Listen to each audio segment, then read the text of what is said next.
দুইজন রে এরকম দুইজন রে ডেকে নিছে, এই এদিকে আইনি কয় তোকে আমল নামা দেহা, আমল নামা বের কর, ইকরা কিতাবাক, আমল নামা খোল। কয় যে আল্লাহ খুলে লাভ নাই, ওর মধ্যে কিচ্ছু নাই, নামাজ নাই, রোজা নাই, হজ নাই, জাকাত নাই, টুপি নাই, দাড়ি নাই, পাগড়ি নাই, ফরজ নাই, ওয়াজিব নাই, সুন্নত নাই, মুস্তাহাব নাই, তাহাজ্জুদ নাই, ইশরাক নাই, আওয়াবিন নাই, চাষ নাই, একবারে ঢিলা নাই, কুলুক নাই, দস্তারখান নাই, মেসাক নাই, কুনুতে নাই, টুপি নাই, পাগড়ি নাই, তবলিগ নাই, চরমুনাই নাই, মসজিদ নাই, মাদ্রাসা নাই, তিলাওয়াত নাই, জিকির নাই, ফিকির নাই, কিচ্ছু নাই। সুদ আছে, ঘুষ আছে, চুরি আছে, ডাকাতি আছে, নুচ্ছমি আছে, জারি আছে, যাত্রা, খরচা, গাজির গান, কোনো যাত্রা, আরো যা যা সব আছে। দেহে লাভ নাই, তুমি যেভাবে মাফ করতেছো ওইভাবে যদি মাফ করো তাহলে করো। ইয়ার আল্লাহদের কড়ি সামনে এসে গড়ই পড়ছে, বুখারী শরীফের হাদিসের তরজমা বলছে। এই দুজনে ডাইকে বলবে অত আল্লাহদে মাফ করি না, আমল নামা দেখাও। কয় যে বললাম তো আল্লাহ কিছু নাই। যখন দেখছে যে সত্যি আমল নামায় কিছু নাই, এই ফেরেশতারা ধর, ধমক দিছে। এবার ওই দুইজনকে কয় দৌড়, জাহান্নামে যা, সর সামনে তে চল, জাহান্নামে যা। বলার সাথে সাথে একজন দৌড় মারছে জাহান্নামে যাওয়ার জন্য, আর আরেকজন দাঁড়ায় রয়েছে, বেহাইয়া দাঁড়ায় রয়েছে, ও যায় না। আল্লাহ যাইতে কয় তাও যায় না। যে চলে যাচ্ছে তারে আগে ফিরেছে, যে ও যদি জাহান্নামে লাফ দিয়ে পড়ে তাতে আবার একটা উঠোনো একটা ঝামেলা। তো কয় এই ওরে আগে ঠেয়া, ওরে ঠেয়াই এনে কয় যে জাহান্নাম কি শ্বশুর বাড়ি? কয়ার সাথে সাথে দৌড় দিচ্ছ, ওখানে কি আছে জানো? কয় জাল্লা আগে জানতাম না, এখন তো সবই জানি। রব্বানা আবসারনা ওয়া সামিনা, চোখে দেখতেছি, কানেও শুনতেছি, সব সত্যি, একটু মিথ্যে না। তাই দৌড় দিলি কে জাহান্নামের দিক বলার সাথে সাথে? কয় আল্লাহ মনে বড় আশা নিয়ে দৌড় দিছি, দুনিয়ায় তোমার একটা হুকুমও পালন করি নেই, দেখি এই হাসরের মাঠে একটা হুকুম পালন করে দেখিনি, তোমার দয়া হয় নাকি, মায়া হয় নাকি। তোমার এই মায়ার মোহাব্বতের দয়া, তোমার রহমতের ভালো আশায় আমি তোমার হুকুমটা পালন করার জন্য দৌড় মারছি। আল্লাহ বলবেন, এ ফেরেশতারা, আমার বান্দাই অবরবেলা শেষ বেলা আমার রহমতের আশা করছে, বাদদিল সাইয়াতি হাসানাত, ঠিক আছে, ওর জীবনের সমস্ত গুনাহকে নেকি দ্বারা পাল্টায় দাও। ওয়াদকিলহুল জান্নাত, তার বেহেশতে দিয়ে দাও। রহমতে হক বাহানা মিজুয়াদ, বাহানো মিজুয়াদ, রহমতে হক বাহানা মিজুয়াদ, বাহানো মিজুয়াদ। আল্লাহর রহমতে একটু বাহানা খোঁজে, মোটা কিছু খোঁজে না, একটুক বাহানায় আল্লাহ তারা মাফ করে দিছে। এ তো আল্লাহর হুকুম পালন করে পার হয়ে গেল, যেটারে যাইতে কইছে আবার যাই নেই, দাঁড়ায় রয়েছে বেকা হয়ে, ও কি কবে? ওরে কা এই আনাড়ি, দুনিয়ায় চাকরি কত হুকুম করছি, একটাও মানিস নেই, আর এই জায়গায় দাঁড়ায় একটা হুকুম করলাম তাও মানলি না, বে হয় দাঁড়ায় রয়েছিস, তুই দাঁড়ায় রয়েছিস কে? আল্লাহ আমি তোমার রহমতের আশায় দাঁড়ায় রয়েছি, দেখি তুমি আর একবার কও নাকি যে যা লাগবে না। তুমি তো একবার কই বেলাইছো যা, ফিরে তুমি কও নাকি যে যা লাগবে না, সেই আশায় দাঁড়ায় রয়েছি। আল্লাহ কায় ফেরেশতারা, ও আমার রহমতের আশা করছে, বাদদিল সাইয়াতি হাসানাত, ওরও জীবনের সব গুনাহ নেকি দ্বারা পাল্টাইয়া দাও। বেহেশতে যাইতে নেকি লাগবে, ওর তো সব গুনাহ, ওর গুনাহগুলো নেকি বানাই দে, তারপরে বেহেশতে দিয়ে দাও। এরকম বিভিন্ন বাহানা। হয়তো আপনি মনে মনে ভাবতেছেন তাহলে আমি সেই দুইজনের একজন হব। সে দুইজন তো মোটে দুইজন, সে দুইজন তো সব কয়জন না, সে দুইজন যে কোন দুইজন তাকে আপনি জানেন নাকি? তো এক একজন এক এক বাহানায় আল্লাহ মাফ করবেন। এবার একজনকে লাস্ট ফিনিশিং ডেকে নিয়েছে, তার কিচ্ছু নাই, তার সম্পর্কে আল্লাহ তাআলা ঘোষণা দেন, খুযুহু ফাগুল্লুহু সুম্মাল জাহিমা সাল্লু সুম্মা ফি সিলসিলাতিন যারউহা ৭০ যিরাআন ফাসলুকু। দারুন ধার, পিঠ মুড়া দে, গুগু মুড়া দে, গলার উপর দে শিকল দে, হাঁটুর নিচে দে ঢুকই দে, গলা আর হাঁটুর এক জায়গা টাইট কর। গলারে যদি হাঁটুর সাথে বাঁধে আর কি এসে আর ভালো বেড়ি হয়? ডান্ডা বেড়ি দেয় ঠ্যাঙে হাতে, তারপরে একটু খুঁড়াই খুঁড়াই হাঁটতে পারে, কিন্তু গলারে যদি টাইট করে হাঁটুর সাথে দলারে বাঁধে, আটার কোনো কায়দা থাকে? টেনিস বল হয়ে গেছে, এরকম গোল হয়ে গেছে। ফেরেশতারা টান দিয়ে জাহান্নামের দিকে নিচ্ছেন। রহমতে আলম নবী মুহাম্মদ রাসূলুল্লাহ সাল্লাল্লাহু আলাইহি ওয়াসাল্লাম পাশে বসে তাকাচ্ছে। নামটা আবার মুসলমান নাম, নামটা কি? মুসলমান নাম, বুঝে আসতেছে মুসলমান। কোনো দিক দিয়ে হুজুরও তারা সুপারিশ করার কোনো স্কোপ পাচ্ছেন না। লাস্টে দেখে যে ওই লোকটার মুখে দাঁড়িয়েছে। এবার সে আবার কথা কয়, এইগুলো কানে আসলে আমি কথা বলতে পারি। আল্লাহ, এদিক তাকান ভাই। নবী আলাইহিস সালাম চাইতেছে যে কোনোভাবে আমার এই উম্মতরে পার করানো যায় নাকি। ইতিমধ্যে নজর পড়ে গেছে ওই লোকটার মুখের দিকে, দেখে যে একেবারে সুন্দর দাড়ি, নামাজ নাই, রোজা নাই, হজ নাই, জাকাত নাই, ফরজ ওয়াজিব কিচ্ছু নাই, শুধু আছে মুখে চারটে দাড়ি। যে লোকটা জীবনেও স্লিপ করে পশ্চিম দিক পড়ে না, আষাঢ় খালিও উল্টো দিক পড়ে, ঈদের দিনও বোর সাথে মারামারি বাদে এই দিন নামাজ পড়ে নাই, বাপের জানাজার দিন সেদিনও বাগানে দাঁড়ায় দাঁড়ায় বিড়ি খাইছে। শুক্রবারে জুমার দিন টেলিভিশনের সামনে করে বসে থাকে। শুক্রবারে কি হয় তার জানা নাই, কোনো কিছু, কোনো আমল নেই। এই লোকটার মুখে দাড়ি, এ কি সুন্নতের নিয়েতে দাড়ি রাখা লোক? ও আন্তর্জাতিক খ্যাতি সম্পন্ন কিরপিন, দাড়ি কাটতে পয়সা লাগে, সেই বয়সে দাড়ি কাটি নাই, তাই ধুয়ে দেশে রয়ে গেছে। এ দাড়িও তার সময় মতো কাজে লেগে গেছে। এবার মুখে দাড়ি দেখে হুজুরটা রব্বি আল্লাহ আল্লাহ কয়েকটা ডাক দিছে। আল্লাহ ফেরেশতারা দাঁড়াও, আমার দোস্ত ডাক দিল কেন, কি যেন পাইছে। কি দোস্ত? কয় আল্লাহ বান্দা তোমার নাফরমানি করছে, তোমার দোজকও তোমার, অর্ডারও তোমার, তোমার অর্ডার মিস করার মতো কেউ নাই। দোজকে সে যাবেই যাবে, তোমার বান্দারে তুমি দোজকে দিয়ে দাও। তবে আল্লাহ তোমার বান্দার মুখে আমার সাইডে সুন্নত দেখা যাচ্ছে, আমার এই দাড়ি যেন আগুনই পড়ে না। আমি নবীর সুন্নতি দাড়ি তার মুখে দেখা যাচ্ছে। আল্লাহ মেহরবানি করে দাড়ি কটা খুলে রেখে তোমার বান্দা তুমি দোজকে দিয়ে দাও, আমার দাড়ি আমার সুন্নত একটু খুলিয়ে রাখো, দাড়ি শহরে দোজকে দিতে হবে। আল্লাহ কয় না, তাও হয় না, তা তো হয় না, তাহলে তো তুমি মিথ্যেবাদী হয়ে যাও। কিভাবে আমি মিথ্যেবাদী হব? কেন তুমি হাদিস কইছো না উম্মতরে, তামুতুনা কামা তাহয়াউন ওয়া তুহশারুনা কামা তামুতুন, তামুতুনা কামা তাহয়াউন ওয়া তুহশারুনা কামা তামুতুন। জীবন যাপন তোমার যেমন হবে, মরণ তোমার তেমন হবে। মরণ হবে যেই চেহারায়, হাসর হবে সেই চেহারায়। মরণ হবে যেই ফিগারে, হাসর হবে সেই ফিগারে। ও তো জীবন যাপন করছে দাড়ি নিয়ে তার মরণ হইছে।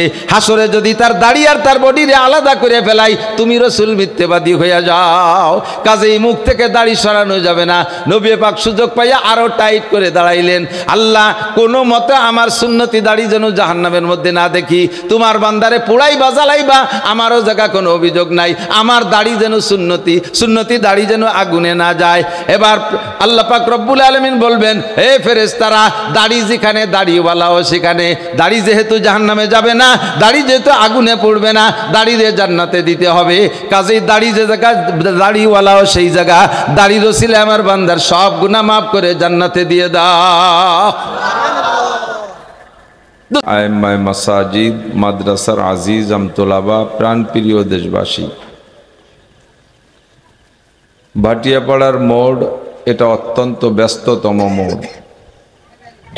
অধিকাংশ মানুষই বিভিন্ন কাজে রাতের দীর্ঘক্ষণ পর্যন্ত খুব ব্যস্ত থাকে। আমরাও সেই ব্যস্ত মানুষদের কেউ না কেউ। সকল ব্যস্ততাকে পিছে রেখে একটু জান্নাতের আশায়, জাহান্নামের ভয়ে, সওয়াবের আশায়, গুনার ভয়ে, হিদায়াতের আশায়, গুমরাহির ভয়ে, শিরিক ও কুফর মুক্ত ঈমান গড়ার লক্ষ্যে বেদাত মুক্ত সুন্নতি আমলের প্রশিক্ষণ দেওয়ার জন্য আল্লাহ পাক রব্বুল আলামিন হাজারো লাখো মানুষের মধ্য থেকে বাছাই ছাঁটাই করে আমাদের এই কয়জনকে পছন্দ করেছেন এখানে বসার জন্য। রব্বুল আলামিনের মনোনয়ন পেয়ে তার পছন্দের অধীনে থাকতে পেরে আমরা শুকর আদায় করি, আলহামদুলিল্লাহ। এতক্ষণও বয়ান করেছেন আমাদের গোপালগঞ্জের কৃতি সন্তান হযরতুল আল্লাম হযরত মাওলানা মুফতি শাইখুল হাদিস খালেদ সাইফুল্লাহ সাহেব হাফিজাহুল্লাহ বাস্তাতান ফিল ইলমি ওয়াল জিসম।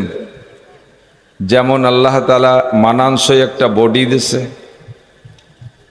ওইরকম ইলম, ওইরকম জবান, ওইরকম আমলি মানুষ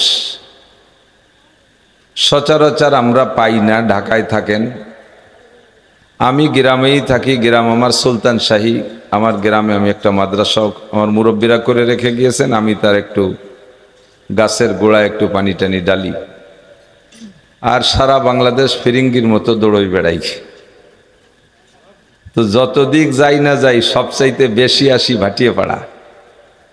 যেদিকে এবঙ্গে যত দূর যাই, যাতায়াতের পথে যাইতে একবার, আসতে একবার ভাটিয়াপাড়ার যে কোনো চার দোকানে বসি। বিশেষ করে অত্যন্ত মোহাব্বত করি হাসানকে, আবুল হাসানের দোকানে খুব বসি।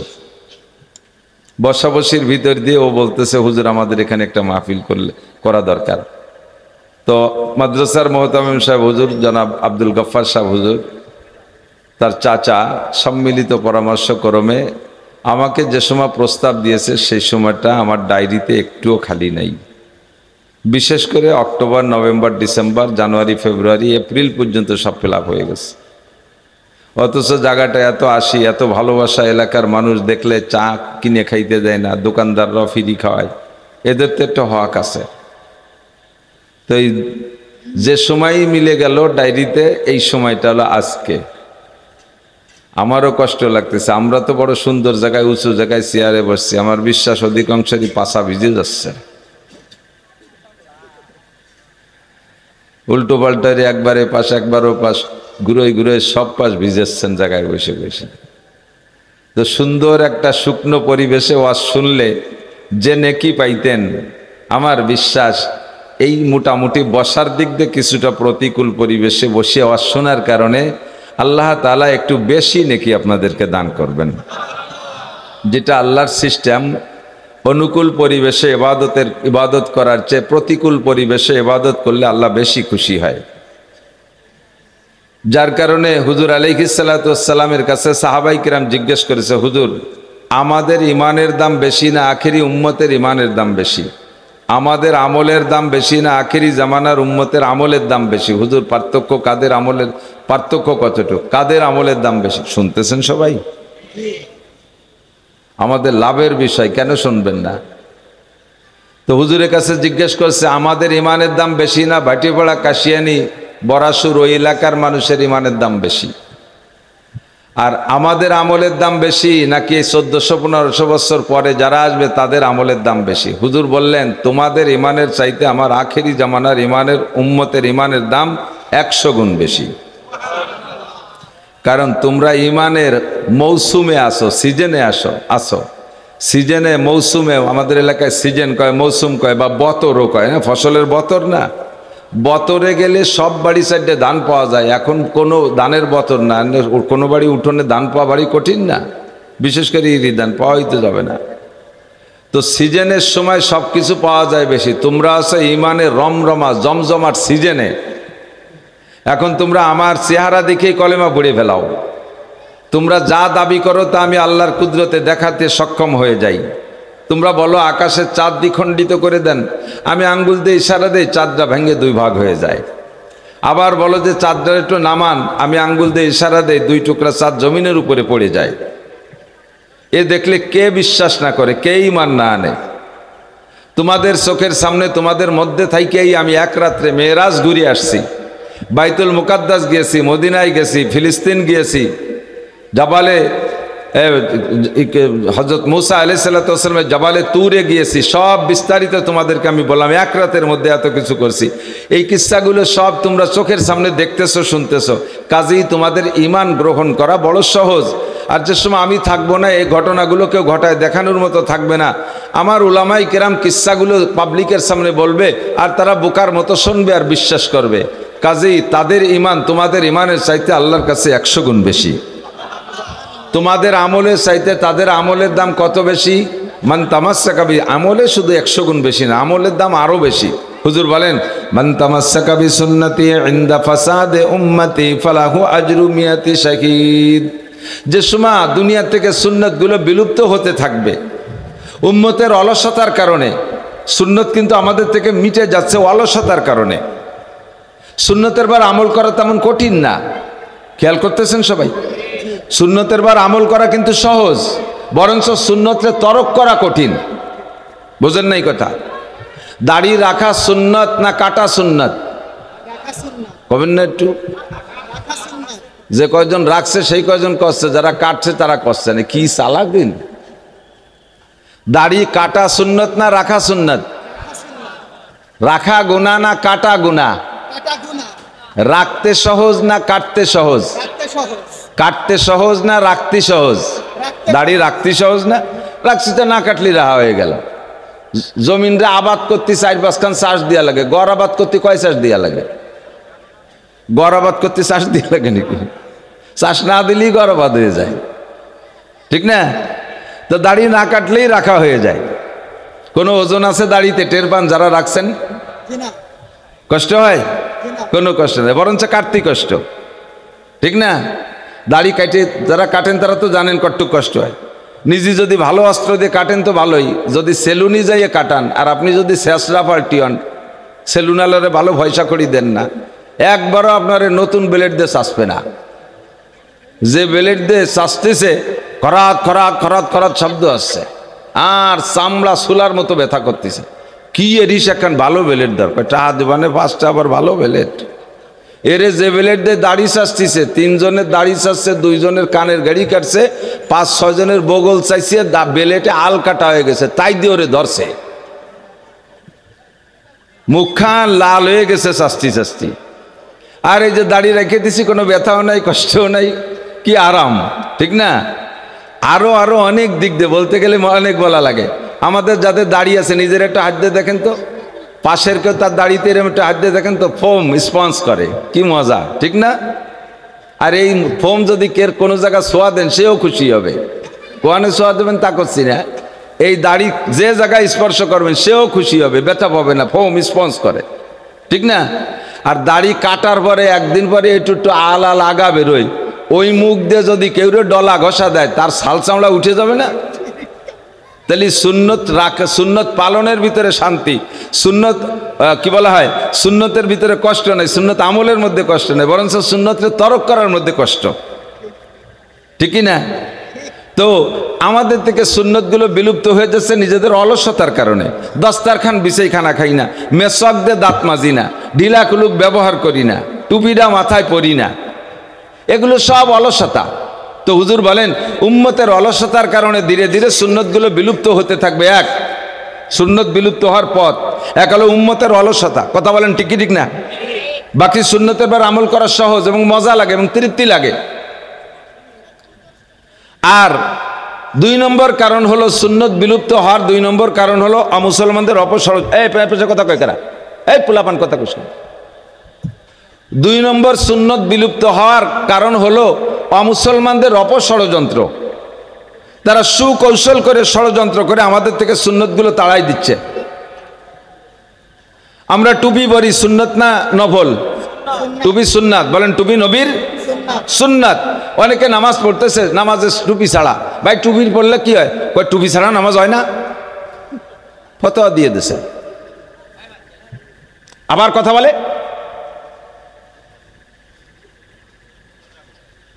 আল্লাহ, পশ্চিমেরা এখন টুপির আবার পক্ষে। মেডিকেল সায়েন্সের বিজ্ঞানীরা আবিষ্কার করেছে মানুষের মাথার চুলের ভিতর দিয়ে জার্ম জীবাণু মাথার মধ্যে ঢোকে, যার কারণে দেখবেন যত মেডিকেল কলেজ আছে, মেডিকেল স্টুডেন্ট সবাই ক্লাস টাইমেও মাথায় একটা সাদা ক্যাপ পরে। যত ডাক্তার আছে তার ডিউটির সময় সাদা ক্যাপ পরে, সাদা টুপি পরে মাথায়, কাগজ দিয়ে বানানো আর যাই দিয়ে ওকে একটা পরে। তোরা এই টুপির প্রয়োজন মনে করে টুপিটা পরে, আর এই মর্মে সুন্নতের একটু প্রশংসা করে, আমার নবীরও প্রশংসা করে। মোহাম্মদ বড় বিজ্ঞানী, মুসলমানদের মোহাম্মদ নবী বড় বিজ্ঞানী, সে বহুত বড় জ্ঞান রাখে, মাথায় দিয়ে জার্ম জীবাণু ঢুকার ভয়তে সে টুপিকে সুন্নত করে দিয়েছে উম্মতের জন্য। এ ব্যাপারে একটু প্রশংসা করে এবার আমাদের সুন্নতি টুপিকে মাথাতে সরাইয়া বেসুন্নতি টুপি ঢুকানোর জন্য সাথে সাথে অল্প একটু ষড়যন্ত্র করে দিয়েছে। ষড়যন্ত্র কি? তোমাদের এই টুপি পরলে এই টুপিতে তো বারান্দা নাই, খরায় চোখ নষ্ট হয়ে যেতে পারে, চোখে ছায়া পড়ে না। তোমরা যে টুপি পরো এই টুপিতে বারান্দা নাই, বারান্দা না থাকার কারণে ছায়া পড়ে না, চোখ খারাপ হয়ে যাবে, এই রোদ্রের তাপে চোখ নষ্ট হবে। কাজেই টুপি তোমাদের বড় ভালো জিনিস, তোমাদের মোহাম্মদ বলেছেন এটা ভালো কাজ, তবে এর সাথে একটা বারান্দা লাগাই নাও। পরামর্শ দিচ্ছে কোন দিক দেখছেন? আমার স্বাস্থ্যসম্মত পরামর্শ, অপষড়যন্ত্র। আমার স্বাস্থ্যসম্মত পরামর্শ, যে পরামর্শটা আমার খাইতে বাধ্য আমি, যে সত্যিই তো চোখের সামনে যদি টুপির সাথে একটা বারান্দা চায় তাহলে খরা লাগে না, বৃষ্টি টিষ্টি আইসে ডাইরেক্ট ফুট চোখের মধ্যে যায় না, ইত্যাদি ইত্যাদি উপকার আমার বুঝাইতে স্যার আমি বুঝে ফেলাইছি। আমার টুপির সামনে একটা বারান্দা লাগাই নিছি, কিন্তু আন্ডারগ্রাউন্ডে তাদের ষড়যন্ত্র রয়েছে। টুপির সামনে বারান্দা লাগাইলে তো চোখের সামনে লাগাতে হবে, আর এই চোখের উপরে বারান্দায় যদি এখানে লাগাই দেয় টুপির সাথে, তাহলে বারান্দালা টুপিতে সিজদাও দিতে পারবে না, নামাজও পড়তে পারবে না। ষড়যন্ত্র রয়েছে আন্ডারগ্রাউন্ডে, এই টুপিতে নামাজ হবে না, এই টুপিতে নামাজ পড়া যাবে না। এই টুপিরে যদি ঘুরাইয়ে পিছনে দেয়, পিছনেলা কয়জন হাসতেই তালে থাকে যে ক্যাপের বারান্দা ফাঁসে দিলি দেখলি তো হাস্যকর হয়ে যায়, যার কারণে এই টুপিতে নামাজ হবে না। কি সুন্দর করে টুপিও ঠিক রাখছে, সাথে সাথে এটা সুন্নতি টুপি থেকে আলাদা সরাই ফেলাইছে। দস্তারখান বিছিয়ে খানা খাবেন, দস্তারখান বিছিয়ে খানা খাইলে তার উপরে খানা পড়বে। দস্তারখান কোরআন শরীফে আছে, কোরআন শরীফের ভিতরে অসুফরাতিন কেরামিম বারারা, সুফরা মানে দস্তারখান। সৌদি যারা গেছেন তারা শুনেছেন, তারা দেখেছেন, ওরা দস্তারখান বিছিয়ে আরবিতে সুফরা বিছাও, সুফরা বিছাও। সুফরা, সুফরা মানে দস্তারখান, কোরআন শরীফের আয়াত। অন্য আয়াতের মধ্যে সে মায়দাতাম মিনাস সামা, আল্লাহ পাক আসমান থেকে মায়দা নাজিল করছে। মায়দা মানে দস্তারখান, এক দস্তারখান ভরে খানা দিছে, বড় খাঞ্চা ভরে দিছে, বড় প্লেট ভরে দিছে, ডেক ভরে ডেকসি ভরে খানা পাঠাইছে। এটা বলে নাই, এভাবে পাঠাও নাই, দস্তারখান ভরে হযরত ঈসা আলাইহিস সালাতু ওয়াস সালামের উম্মতের জন্য আল্লাহ খানা পাঠাইতেছে। দস্তারখান বিছিয়ে খানা খান, খানার সামনে নিজে নতজন হয়ে খানা খান, দস্তারখানের উপরে খানা পড়লে তুলে খান। আর দস্তারখানে যখন বসবেন তখন বসার সুন্নতের পর আমল হবে, একটু ছোট হয়ে নিচু হয়ে বসবেন, পেটটায় চাপা লাগবে। খাদ্য খাইবেন, খানা পেটের 3 ভাগ করে, 3 ভাগের 1 ভাগ ভাত খানা খাবেন, 1 ভাগ পানি খাবেন, 1 ভাগ পেটে খালি রাখবেন ইবাদতের জন্য। এটা হলো সুন্নতি খানা হয়। কিন্তু আমাকে এই সুন্নতি খানার থেকে বিরত রাখার জন্য, এখান থেকে সরাই দেওয়ার জন্য, দস্তারখান নিচে থেকে সরাই দেওয়ার জন্য সুন্দর একটা বুদ্ধি দিয়েছে, না এভাবে খাইলে পুরো পেট ভরে খাওয়া যায় না।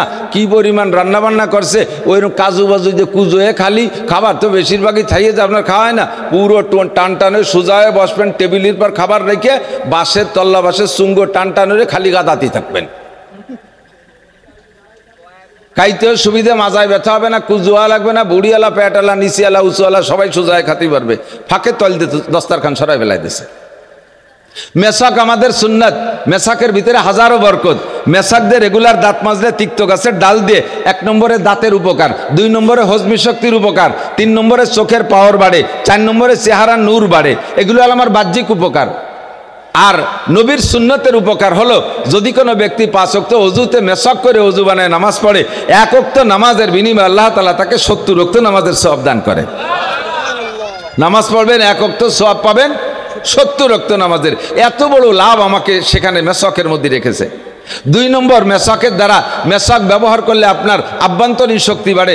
মেসাক ব্যবহার করলে নবী পাক বলেছেন, যেই ব্যক্তি রেগুলার মেসাক করে 5 ওয়াক্ত নামাজে বা যখনই অজু করে, তখন অজুর সাথে অজুর সময় পকেটে একটা মেসাক থাকবে, মেসাকটা বের করে এ পাশে একটা ডলা দেবে।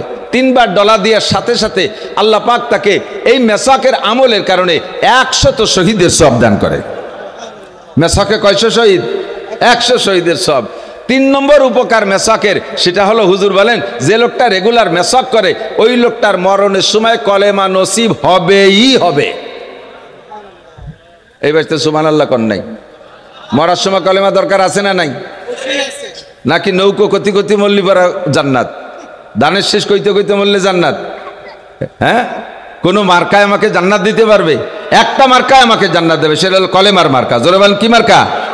মরার সময় হুজুর বলেন, মান কানা আখিরু কালামিহি লা ইলাহা ইল্লাল্লাহ ফাদাখালাল জান্নাহ। যে লোকটার মরণের সময় জবানে কলেমা লা ইলাহা ইল্লাল্লাহ এসে গেল, ওই লোকটা বিনা হিসাবে জান্নাতি। ফাদাখালাল জান্নাহ, সেজন্য জান্নাতে চলিয়েই গেল। আসলে হওয়া দরকার ফায়াদখুলুল জান্নাহ, সে বেহেশতে যাবে। আল্লাহ তাআলা বলেন, নবী তাআলা বলেন ফাদাখালাল জান্নাহ, যে মরার সময় কলেমা পড়ে মরল সেজন্য বেহেশতে চলিয়েই গেল, তার আর কোনো বাধা নাই। তাহলে এই মরণের সময় কলেমা পাইতে গেলে কি লাগবে? কইতে কইতে ভুলে গেছে, কি লাগবে? একটুখান কি লাগবে? তো মেসাক আপনার বাড়ি রয়েছে আর আপনি এই মসজিদে এসে অজু বানাইছেন, আপনার কি মেসাক করা সম্ভব হলো? তাহলে মেসাকটা রাখতে হবে কোথায়? পকেটে রাখতে। অত বড় একখান মেসাক পকেটে খুশি রে কেন ভাই? এত বড় একখান মেসাক যদি পকেটে না ধরে, এরকম টেলিভিশনের ক্ষেত্রে মোবাইল পকেটে ধরে কে? এত বড় একটা মোবাইল তোমার পকেটে জায়গা পায়, এরকম ব্যানসন সিগারেটের একটা প্যাকেট, সাথে আবার গ্যাস লাইটও, এত কিছু তোমার পকেটে জায়গা পায়। এইরকম মোটা একটা মানি ব্যাগ জায়গা পায়, একটু টিস্যু আর একটা মেসাক জায়গা পায় না? সারা জীবন ভরে ব্যানসন সিগারেট পকেটে করে ঘুরলে মরার সময় কলেমা নসিব হবে? মোবাইল রাখলে হবে? কি রাখলে হবে? মেসাক রাখলে হবে। আর মরার সময় কলেমা যদি পড়া যায় ভাই, আল্লাহ পাক রব্বুল আলামিন বিগত জীবনের সব কলেমা তয়বা হলো মা কানা ইয়াহদিমু মা কানা ক্বাবলাহু। কলেমায়ে তয়বা পড়ার আগে যত গুনাহ আর যত শিরিক কুফর করেছে, কলেমায়ে তয়বা ইসলামের কারণে আল্লাহ তাআলা তার বিগত জীবনের সব গুনাহ মাফ করে দেয়। আর এইটা যদি মরণের সময়, নবী পাক নিজেই দোয়া করেছেন, আল্লাহ আমার যেন মরার সময় কলেমা নসিব হয়।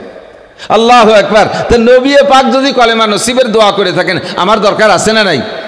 এইটা পাইতে হলে আপনাকে মেসক করা লাগবে।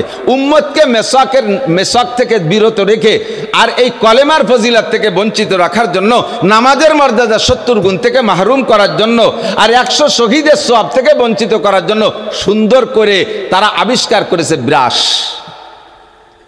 সাথে ক্লোজ আপ, পেপসোডেন্ট, তার কিছু ফাজাইলও বয়ান করে।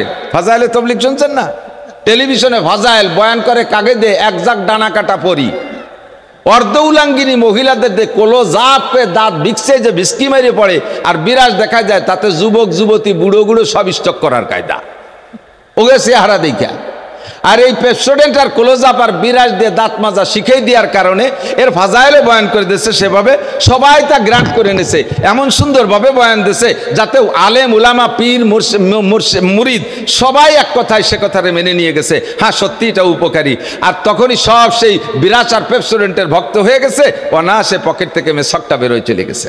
খুব সুন্দর করে ষড়যন্ত্র করে দেখেন কি কায়দায় মেসক থেকে আমাদেরকে বঞ্চিত করছে। ভালো করে মনে রাখবেন। বসো শোনা, বসো। যদি কোনো বিরাসের দাম হয় 1 কোটি টাকা, যদি কোনো বিরাসের দাম হয় 1 কোটি টাকা, আর কোনো দাঁতের মাজন বা পেস্ট পাউডারের দাম হয় 1 লক্ষ টাকা, আল্লাহর কসম 1 কোটি টাকা দামের বিরাস দিয়ে আর 1 লাখ টাকা দামের পেস্ট দিয়ে আপনি 1000 বছরও যদি হায়াত পান বিরাস করেন আর দাঁত মাজেন, হয়তো দাঁত মাজা লাভটা আপনার হতে পারে, কিন্তু মেসওয়াকের যে সুন্নতের সওয়াব, খুদার কসম এই সওয়াব আপনি পাবেন না। এটা আপনার গাছের ডালই লাগবে।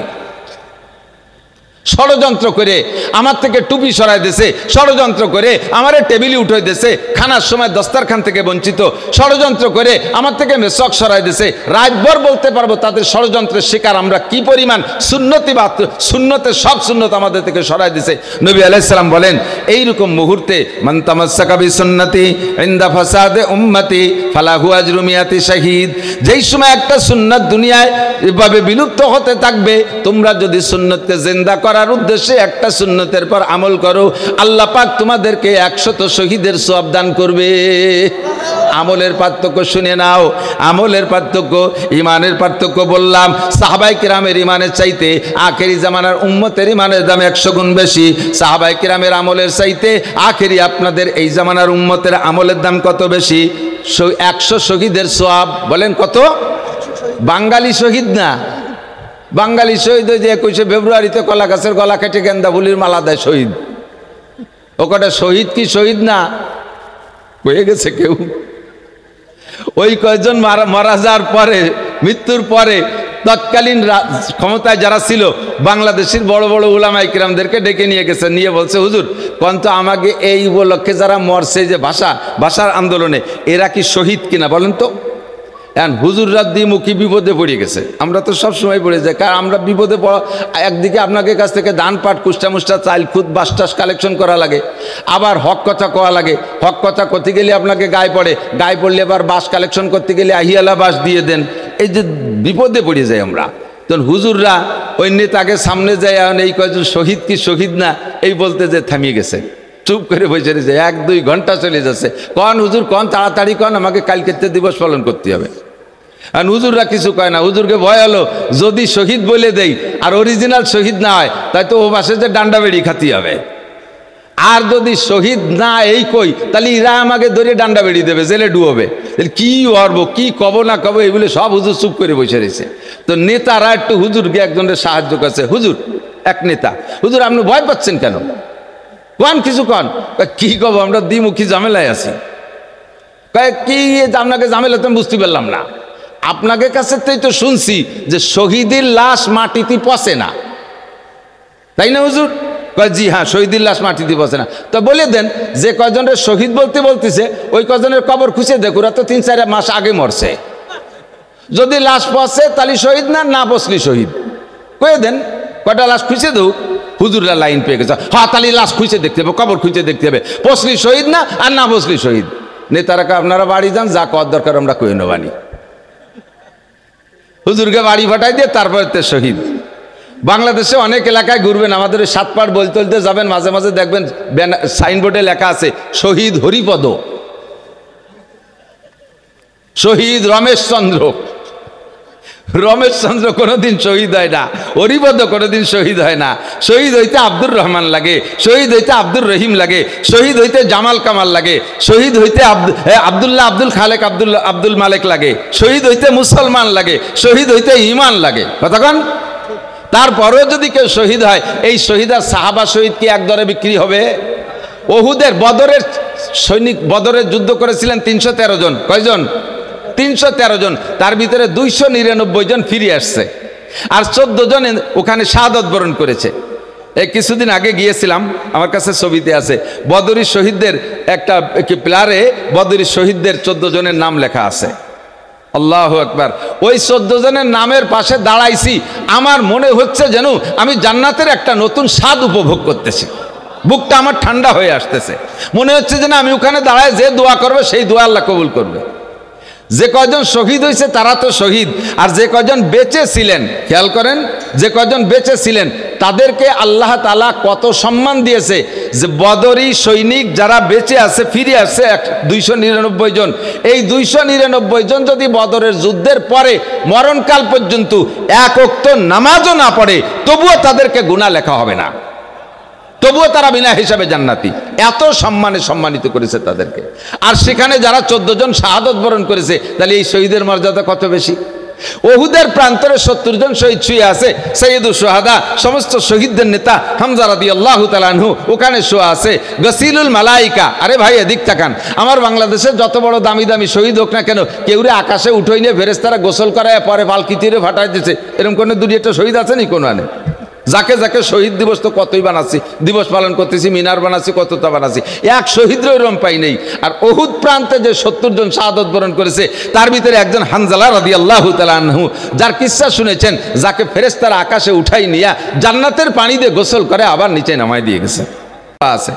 তাহলে বোঝেন সেই শহীদদের কেমন দাম। হুজুর বলেন, আমার সাথে যারা ওহুদ বদর খন্দকে যাইয়া বিভিন্ন যুদ্ধে যায়, যারা ইসলামের পক্ষে লড়াই করতে করতে শাহাদাত বরণ করেছে, এই রকম শহীদের 100 শহীদের যেই নাকি আমার আখিরি জামানার উম্মত একটা সুন্নতের পর আমল করলে আল্লাহ তাকে সেই পরিমাণ নেকি দান করবে। কারণ আমার সাথে থাইকা আমি নবীর উপস্থিতিতে গলা কাটায় দেয়া যত সহজ, খেয়াল করে না, আমি নবীর উপস্থিতিতে আমার সাথে থাইকা আমার ডাকে সাড়া দিয়া গলা কাটায় দেয়া যত সহজ, একটা সময় আসবে হাতে নখ রাখছে, ফ্যাশন নখ, মহিলারা ফ্যাশন নখ রাখে না, সেম কোয়ালিটি অফ শুয়োর নি,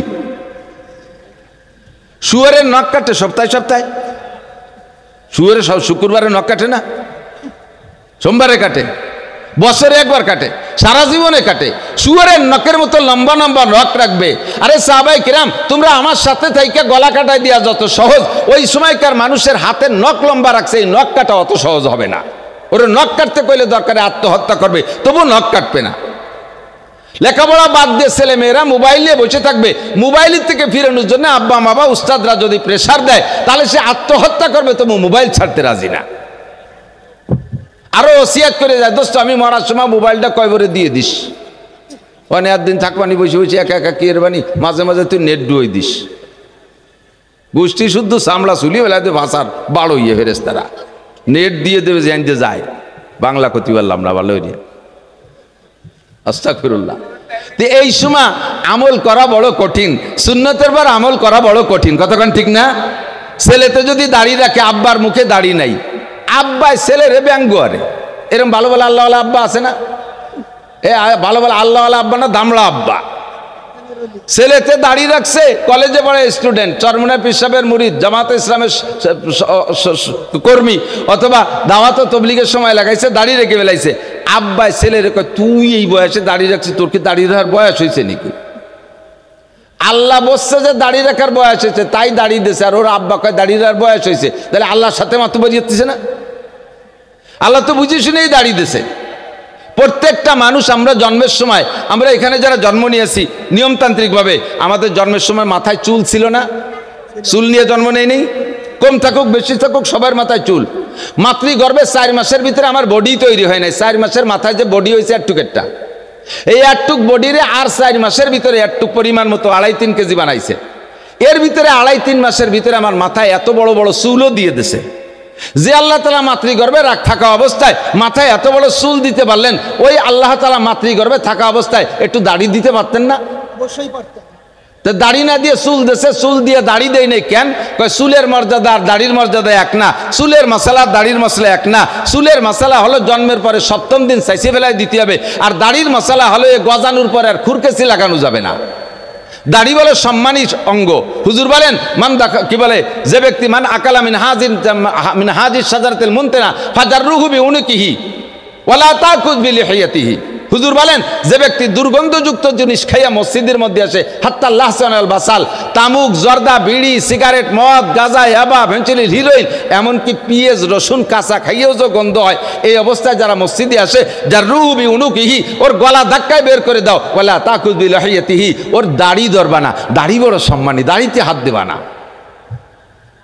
বাচ্চা জন্মের পরে 1, 2, 3 মাস পরে যখন অয়েল ক্লথের পর গড়াগড়ি করা শেখে, একটু শীত হয়, একটু কাইতে, একটু বুট হয়, তাহলে পলিথিনের উপরে অয়েল ক্লথের উপরে বাচ্চা পায়খানা করে দিয়ে সারা গায়ে মাখায়। এরকম বাচ্চা দেখছেন কি দেন নাই? দৈরে মুট করে মুখিও দেয়, দেয় কি দেয় না? তাহলে মাথার তো চুল চাইছে ফেলাই দিছি, মাথার সম্মান, চুলের সম্মান শেষ। এবার দাড়ি তো কাটাও যাবে না, চাষাও যাবে না, তো পেশাব পায়খানায় দিয়ে মাখায় নেবে, দাড়ির যত্ন বুঝবে না। দুধের বাচ্চা, সে দাড়ির সম্মান মর্যাদা বুঝবে না, দাড়ির ভিতরে পেশাব পায়খানা মাখায় নেবে, দাড়ি অসম্মানী হবে। এই জন্যে আল্লাহ তাআলা সম্মানী দাড়িটা তার জন্মের সাথে সাথে দেয় নাই। কখন তারে দাড়ি দিয়েছে? যে সময় সে ডাইন বাম বোঝে, বাঁশবাগানে দাঁড়ায় বিভিন্ন দিক হ্যালো হ্যালো করতে বোঝে, কার সাথে কথা ক্ষতি হবে না হবে সব বোঝে, এই সময় ইত্যাদি ইত্যাদি বোঝে। সেই সময় 16-17 বছর বয়স, ওই সময় তারে দাড়ি দিয়েছে। যেহেতু তুমি প্রেম প্রীতি বোঝো, যেহেতু তুমি নারী প্রেম ভালোবাসা বোঝো, দুনিয়ার অনেক কিছু বোঝো, কাজে এখন তুমি দাড়ির সম্মানও বুঝবা। তাই বুঝে 16-18 বছর বয়সে আল্লাহ তারে দাড়ি দিয়ে দিয়েছে। আর 25 বছরের ছেলে দাড়ি রাখছে। আব্বা কয় তোর কি দাড়ি রাখার বয়স হয়েছে?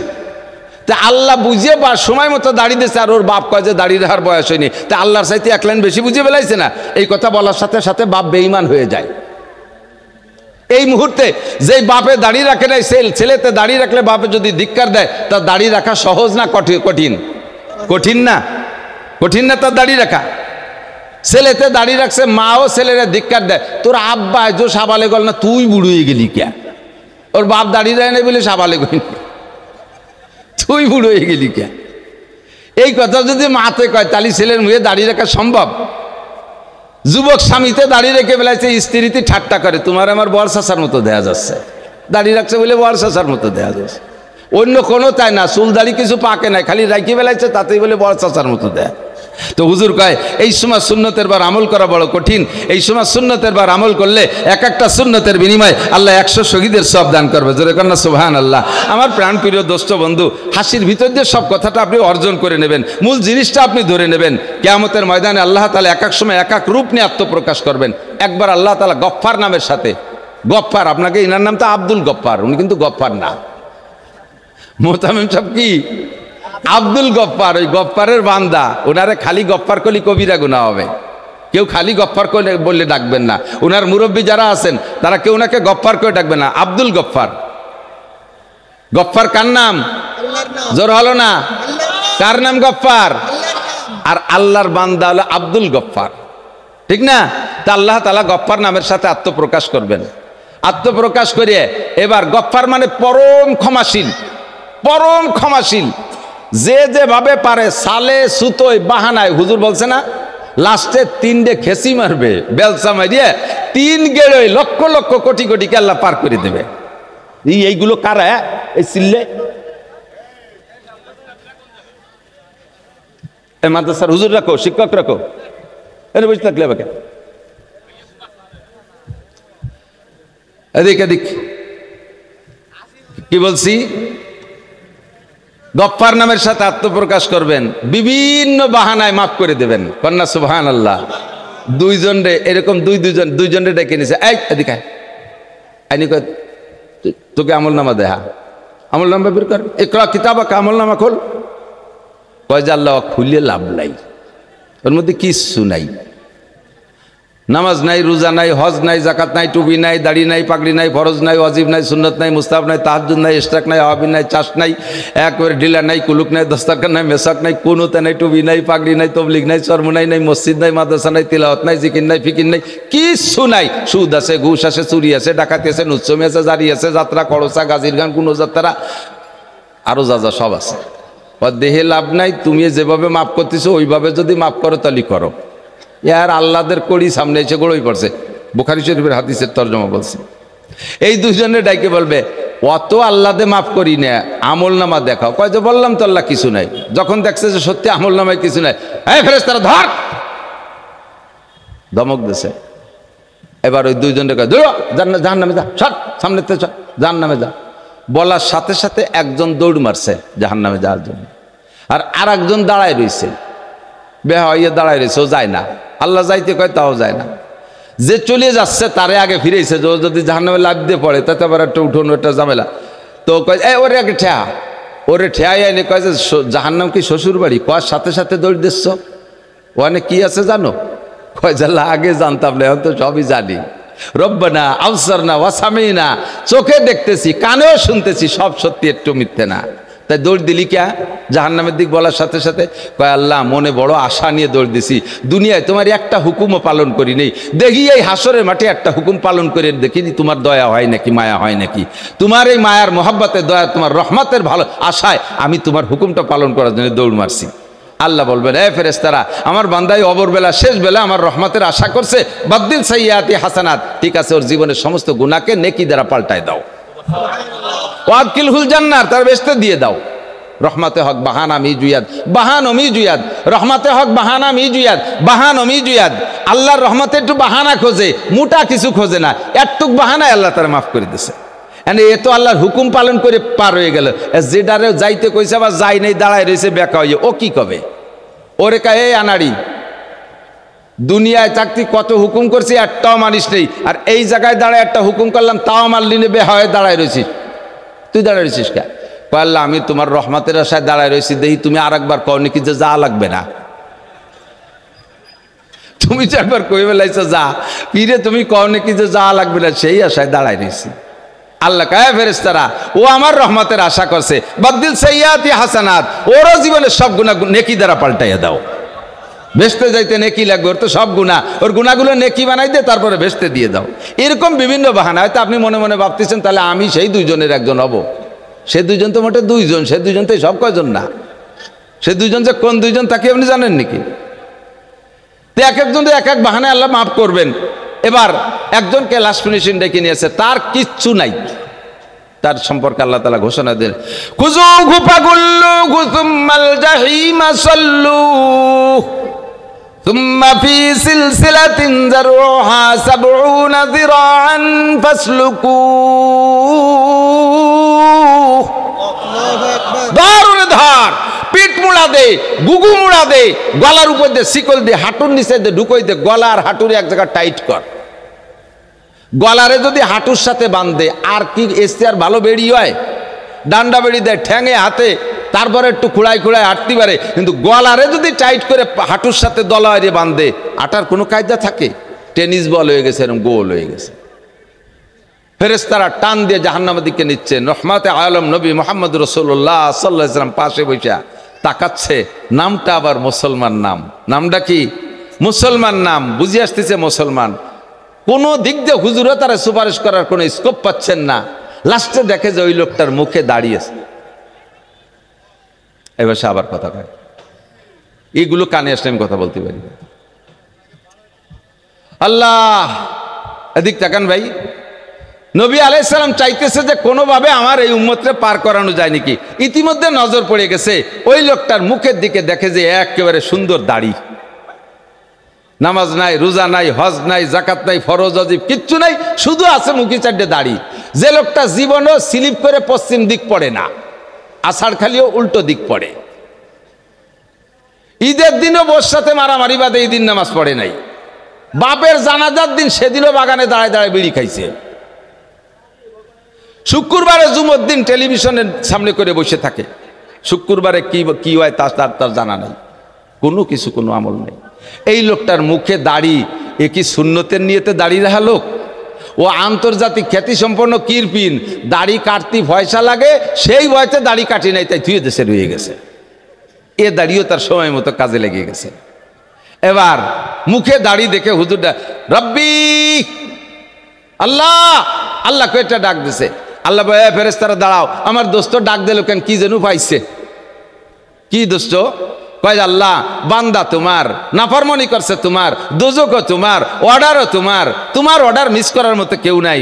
দোজকে সে যাবেই যাবে, তোমার বান্দারে তুমি দোজকে দিয়ে দাও। তবে আল্লাহ তোমার বান্দার মুখে আমার সাইডে সুন্নত দেখা যাচ্ছে, আমার এই দাড়ি যেন আগুনই পড়ে না। আমি নবীর সুন্নতি দাড়ি তার মুখে দেখা যাচ্ছে। আল্লাহ মেহরবানি করে দাড়ি কটা খুলে রেখে তোমার বান্দা তুমি দোজকে দিয়ে দাও, আমার দাড়ি আমার সুন্নত একটু খুলে রাখো, দাড়ি শহরে দোজকে দিতে হবে। আল্লাহ কয় না, তাও হয় না, তা তো হয় না, তাহলে তো তুমি মিথ্যেবাদী হয়ে যাও। কিভাবে আমি মিথ্যেবাদী হব? কেন তুমি হাদিস কইছো না উম্মতরে, তামুতুনা কামা তাহয়াউন ওয়া তুহশারুনা কামা তামুতুন, তামুতুনা কামা তাহয়াউন ওয়া তুহশারুনা কামা তামুতুন। জীবন যাপন তোমার যেমন হবে, মরণ তোমার তেমন হবে। মরণ হবে যেই চেহারায়, হাসর হবে সেই চেহারায়। মরণ হবে যেই ফিগারে, হাসর হবে সেই ফিগারে। ও তো জীবন যাপন করছে দাড়ি নিয়ে তার মরণ হইছে। হাসরে যদি তার দাড়ি আর তার বডি আলাদা করে ফেলাই, তুমি রসুল মিথ্যেবাদী হইয়া যাও। কাজেই মুখ থেকে দাড়ি সরানো যাবে না। নবী পাক সুযোগ পাইয়া আরো টাইট করে দাঁড়াইলেন, আল্লাহ কোনো মতে আমার সুন্নতি দাড়ি যেন জাহান্নামের মধ্যে না দেখি। তোমার বান্দারে পোড়াই বা জ্বালাইবা, আমারও জায়গা কোনো অভিযোগ নাই, আমার দাড়ি যেন সুন্নতি দাড়ি যেন আগুনে না যায়। এবার আল্লাহ পাক রব্বুল আলামিন বলবেন, হে ফেরেশতারা, দাড়ি যেখানে দাড়িওয়ালাও সেখানে। দাড়ি যেহেতু জাহান্নামে যাবে না, দাড়ি যেহেতু আগুনে পড়বে না, দাড়িরে জান্নাতে দিতে হবে। কাজেই দাড়ি যে জায়গা, দাড়িওয়ালাও সেই জায়গা। দাড়ির ওসিলে আমার বান্দার সব গুনাহ মাফ করে জান্নাতে দিয়ে দাও। দোস্ত কাজে লাগবে একদিন, এই শিখে উড়োই দিও না। দাস্তা বাকারায়াত গরচে বসা সারে মার, রেখে দাও, কাজে লাগবে যদিও সাপের মাথা। দাড়ি কটা রেখে দাও। বয়সী দেখায়, বয়সী এখন দেখাইতে পারে, তবে এই বয়সটা অনেক দিন টেকসই হবে। দাড়ি রাখলে, দাড়ি যত কাটবেন তত পাকবে তাড়াতাড়ি। দাড়ি কাটলে দাড়ির উপরে যে প্রেসার পড়ে, এতে দাড়ি পাকে তাড়াতাড়ি। আজকে একটু আগা বেরোনোর সাথে সাথে সাদা সাদা ভাব হয়ে যাচ্ছে, পাকতেছে তো দমাদম করে, চাইছিয়ে ফেলতেছেন, দেখতে দিচ্ছেন না। হঠাৎ করে একদিন ভাইজান আব্দুল কাইম সাহেবের কাছে ধরা পড়ে গেছেন, উনার কথায় দাড়ির জন্য দাড়ি রাখার সিদ্ধান্ত নিয়ে ফেলাইছেন। সরমুনার হুজুরের কাছে বায়াত হয়ে গেছেন, দাড়ি রাখার সিদ্ধান্ত নিয়ে ফেলাইছেন। এতদিন দাড়ি কাটে কেটে খোকা ছিলেন, চাচা হওয়ার বইতে দাড়ি রাখেন নাই।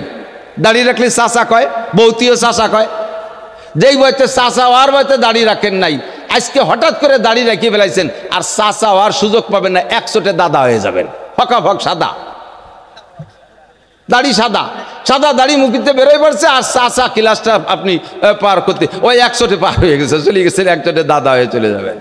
এখন এই দাড়ি রেখে দেন, পাকবে দেরিতে, অনেক দিন পর্যন্ত চাচা হয়ে থাকতে পারবেন।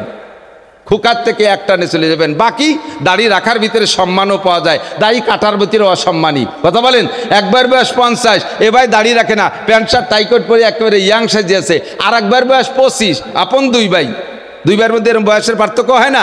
বড় ভাইয়ের বয়স 50, ছোট ভাইয়ের বয়স 25। ছোট ভাই মৌলানা এত বড় দাড়ি রাখছে, দুই ভাই একসাথে কাশিয়ানির বাজারে যে দেখেন কাপড়ের দোকানে, খুব ভিড় দোকানের ভিতরে, দুই ভাইয়ের সাথে দোকানদার কি আচরণ করবে?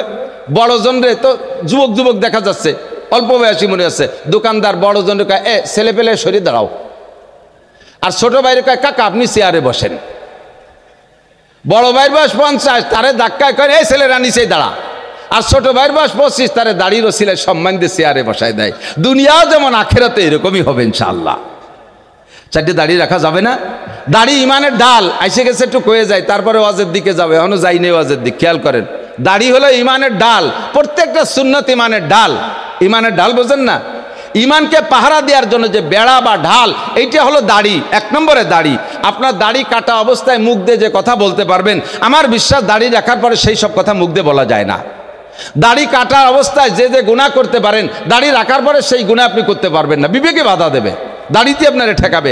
দাড়ি কাটা অবস্থায় যে সমস্ত জায়গা তাকাইতে পারতেন, যে সকল মেয়েদের সাথে কথা বলতে পারতেন, যে মেয়েদেরকে তাকাইতে পারতেন, দাড়ি রাখার পরে আর পারবেন না। দাড়ির সাথে যদি একটা টুপিও মাথায় ওঠে আরও আপনারা হেফাজত করে ফেলবে। না রে, আজে বাজে কাজ করা যায় না। কোনো যদি বেশি শক্ত কথা বলাও লাগে, মাথায় টুপি থাকলেই খালি খিটিমিটি করে, টুপি রয়েছে মাথায় ক্ষতি পারতেছি না, টুপি রয়েছে মাথায় ক্ষতি পারতেছি না। যদি দেয় যে আর নিজের ঠেয়াতে পারতেছে না, কিছু কয়াই লাগবে, তখন টুপি খুলে এবার গালাগালি শুরু করে। বোঝা যায় যে টুপিতে আপনার এতক্ষণ মুখরে কন্ট্রোল করছে, ঠিক কিনা? সুন্নত আপনার ইমানের ঢাল, সুন্নত আপনার ইমানের বেড়া। এর সাথে যদি বড় একটা জুব্ব পারেন আপনারা আরো কন্ট্রোল করে ফেলবে। এর সাথে যদি একটা পাগড়ি পারেন আপনি আরো ভালো হতে বাধ্য হয়ে যাবেন, ঠিক কিনা? এই জন্য হক্কানি পীর মাশায়েখরা আগে বাহ্যিক সুন্নতগুলোর প্রশিক্ষণ দেয়, যে বাহ্যিক সুন্নত যদি ঠিক হয়ে যায় তাহলে আভ্যন্তরীণ অবস্থা অনেকটা পরিবর্তন হয়ে আসে। আল্লাহ তাআলা আমাদের আমল করার তৌফিক দান করুন। এত কথা বললাম কোন দিক তাকাইয়া? যে প্রতিকূল পরিবেশে ইবাদত করলে আল্লাহ বেশি খুশি হয়, বেশি নেকি দেয়। এই সময় প্রতিকূল পরিবেশ চলছে, এই সময় ঈমান ধরে রাখা বড় কঠিন, সুন্নতের আমল করা বড় কঠিন। নবীর জামানায় এগুলো সহজ ছিল, যার কারণে নবীর জামানায় 100 শহীদের যেই নেকি সেই পরিমাণ নেকি আমাকে একটা সুন্নতের বিনিময় দিয়ে যাচ্ছেন আল্লাহ তাআলা। আবহাওয়া অনুকূল হইলে, মাঠটা সুন্দর হইলে, বসতে আরাম হইলে আরও লোক যারা দাঁড়িয়ে আছে তারা কেউ দাঁড়িয়ে থাকতো না, এরাও বসতো, আরও লোক এসে বসতো। অনেকে বসে বসে উঠে চলে গেছে, ভাষা ভিজে গেছে, চলে গেছে। তারপরও যারা খেমটি খুমটি দিয়ে বসে রয়েছেন মোটামুটি জেদ করে, আপনাদেরকে আমার বিশ্বাস ভালো অনুষ্ঠান কি বলে ভালো আবহাওয়ার চেয়ে, ভালো মাটিতে বসার চাইতে আজকে এই অবস্থা বসলে 100 গুণ বেশি নেকি দান করবে। আল্লাহ তাআলা আমাদের তৌফিক দান করুক, বলেন আমিন। আমি যে আয়াত পড়ছি আয়াত সংক্রান্ত 2-4টে কথা, বেশি রাত করব না। গভীর রাত করলে আবার ফজরের নামাজ পড়তে কষ্ট হবে। এরকম 1 লক্ষ মাহফিলকে এক পাল্লায় রাখলে আর ফজরের 2 রাকাত ফরজ নামাজের আর এক পাল্লায় রাখলে ফজরের নামাজের পাল্লা ভারী হয়ে যায়। কথা কয় না, বোঝে নাই? তাহলে মাহফিলের দাম বেশি না নামাজের দাম বেশি? যেই মাহফিল করতে করতে ফজরের নামাজ ছুটে যায়, খুদার কসম ওই মাহফিলে কোনো হিদায়ত নেই, ওই মাহফিলে কোনো হিদায়ত নেই, ওর দ্বারা কোনো ফায়দা হবে না। কাজেই নির্দিষ্ট সময় ছেড়ে দেবো ইনশাআল্লাহ। কথা খেয়াল করতেছেন তো সবাই?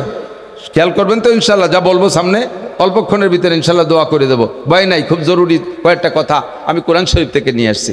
নবী আলাইহিস সালাতু ওয়াস সালাম আপনাদেরকে নিয়ে যেমন আমি এখন কথা বলতেছি, আমরা বক্তারা কথা বলছি, হুজুর আলাইহিস সালাম সাহাবা কিরামদেরকে নিয়ে এভাবে বসতেন, বসে কথা বলতেন বেশিরভাগ মসজিদে নববীতে।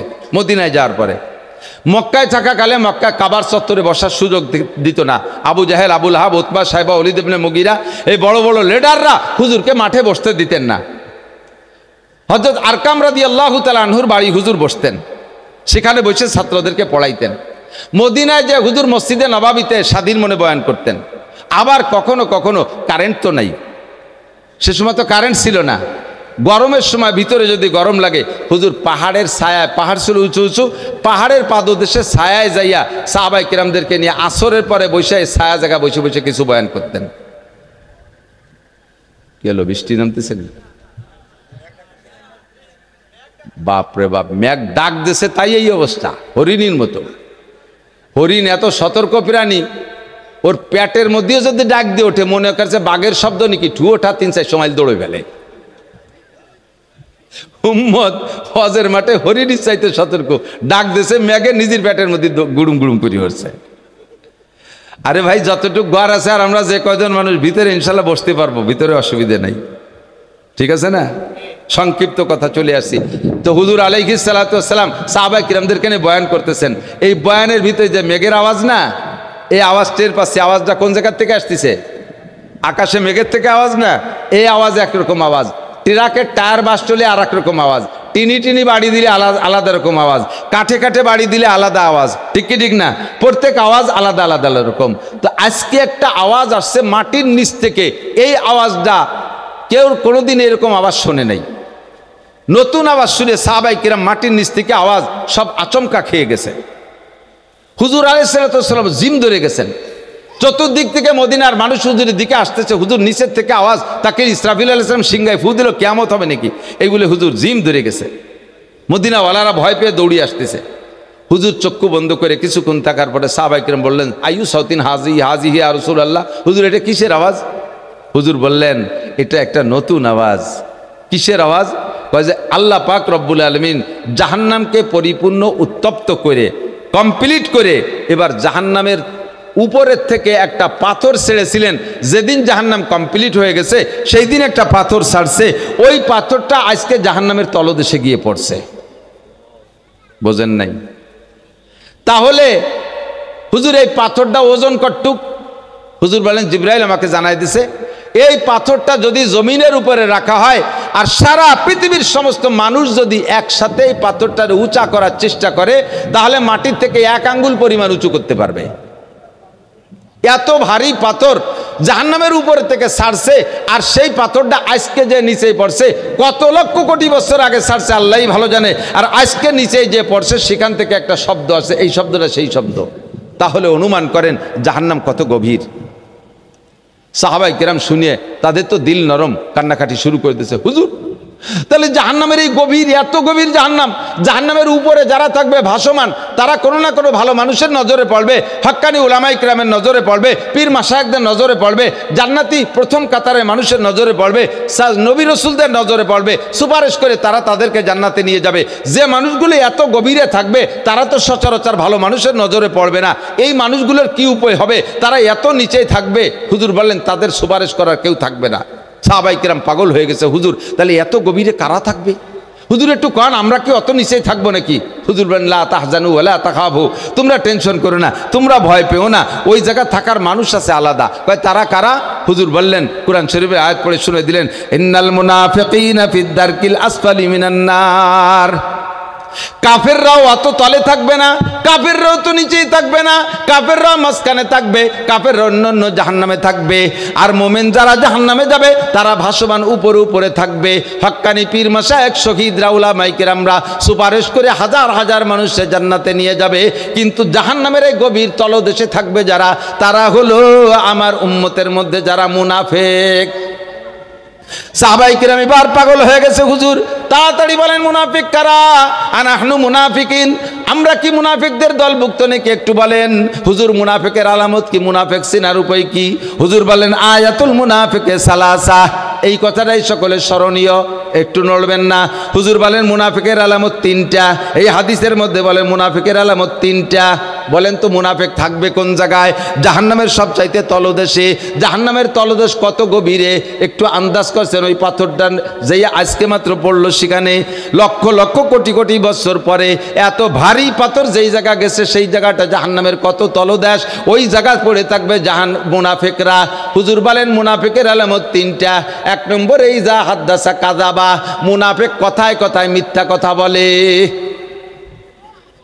মুনাফিক চিনার 1 নম্বর আলামত, মুনাফিক মিথ্যা কথা বলে। আকাশে মেঘ ডাকতেছে যে কোনো সময় নেমে পড়তে পারে, বিদায় ভালো করে চাবাতি পারতেছি না, দমাদম গিলে সারতেছি। একটু খেয়াল করেন, 1 নম্বরে মিথ্যাবাদী মুনাফিক, 1 নম্বরে মিথ্যাবাদী। সাবধান থাকবেন, কে কোন জায়গা মিথ্যা কথা বলেন, যার যারটা তার জানা আছে। 1 নম্বরে মিথ্যাবাদী মুনাফিকের আলামত। 2 ইজা হাদ্দাসা কাযাবা, 2 নম্বরে ওয়াইদা ওয়াদা আকলাফা, যখন ওয়াদা করে তা খিলাফ করে, ওয়াদা করে খিলাফ করে। দোকানের থেকে কেনাকাটা করে, দোকানের থেকে বাকি কেনে, ডেট দেয় শুক্রবারে এসে দেব, বছরের মধ্যে আর শুক্রবার হয় না, ওই দিন আর পরিশোধ হয় না। মানুষের কাছে লেনদেন করে, টাকা পয়সা কর্জ লেনদেন করে, একটা নির্ধারিত টাইম দেয়, সেই টাইমের মধ্যে টাকা দেয় না, বছরের পর বছর ঘুরায়। এমন করে বিভিন্ন জায়গা, যত জায়গা আছে ওয়াদা করে, ওয়াদা খিলাফ করে যারা, তারা 2 নম্বর মুনাফিকের আলামত।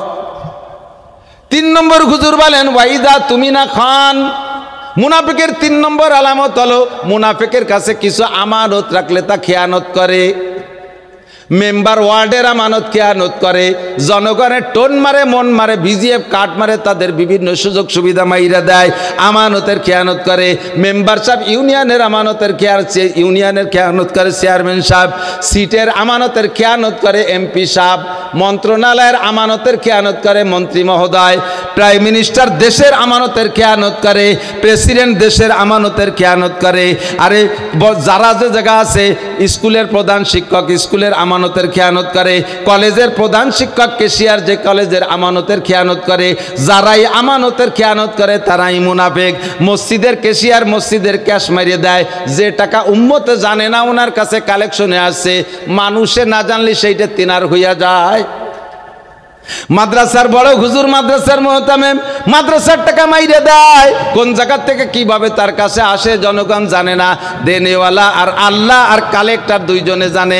ভালো করে মনে রাখবেন, আমানতের টাকা মাইরে খাওয়া, আমানতের খেয়ানত করা হারাম। হারাম হারাম হারাম। আল্লাহু আকবার। চুরি করা যেমন হারাম, ডাকাতি করা যেমন হারাম, রাস্তায় পাওয়া জিনিস যেমন পরের জিনিস ব্যবহার করা হারাম, আমানতের খেয়ানত করা তার চাইতে জঘন্য হারাম। আর হারামে কোনোদিন আরাম নাই। এলা হারামের স্বভাব। মাঝে মাঝে কই আকাশে মেঘ ডাকতেছে, সবার মন রয়েছে অন্য দিকটা কি কব অসমা।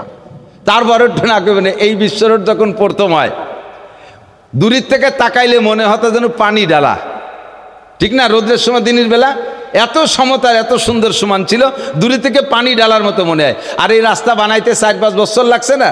আমি ওই সেই সময় মালা মাদ্রাসা একদিন মাহফিলে আসবো, তার রাস্তায় গাড়ি ঘোড়া কিছু নেই, মাহফিল হবে কি হবে না, এই সন্দেহ রয়েছে। সন্ধ্যার সময় কয় জি হুজুর মাহফিল হবে, এখন আসবো কিছু বলি, রাস্তা তৈরি করে খুঁচা। তারপরে বাড়িতে ব্যানারটা নিয়ে রওনা দিছি, আমাকে বিজয় ভাষা পর্যন্ত আইসি কোনো মতে। বিশ্ব রোডে ওঠার পরে আর ব্যান চালানো গেল না, ব্যান আলাও ব্যান ঠেলে, আমিও ঠেলি, দুইজনে ঠেলিয়ে নিয়ে আইসি এই জায়গা। আসার পরে আমার সারা গা লাল হয়ে গেছে রাস্তার কুয়ার দুলোতে। ওরা কয় যে কিসে আইছে, আমাকে ব্যানে আইসি। এই অবস্থা বলি তো ব্যানে আইসি বলে তো এই অবস্থা। ব্যান আলাও ঠেলছে, আমিও ঠেলছি। 5 বছর ব্যান আলারা এরকম চালায়, শান্তি পাইনি। যখন রাস্তা ছাড়িয়ে দিয়েছে, তেল হয়ে গেছে, তখন প্রথম কি চালাতো মনে আছে? আমি হুকরতে বাড়ি যাব, উঠছি এক ভ্যানে, গোপীনাথপুর ওই ফাঁকায় গেলে আমি কই তুই যেভাবে চালাচ্ছিস, হঠাৎ ব্রেক করা লাগলে কিন্তু সর্বনাশ। তাহলে কিন্তু তোর এ যে ব্রেক ঠেয়াতে পারবে না, অ্যাক্সিডেন্ট করবানি। ও কয় যে হুজুর দেখেন, আর হাসপাতাল পর্যন্ত ফাঁকা দেওয়া যাচ্ছে, এর মধ্যে ব্রেক করবো কে?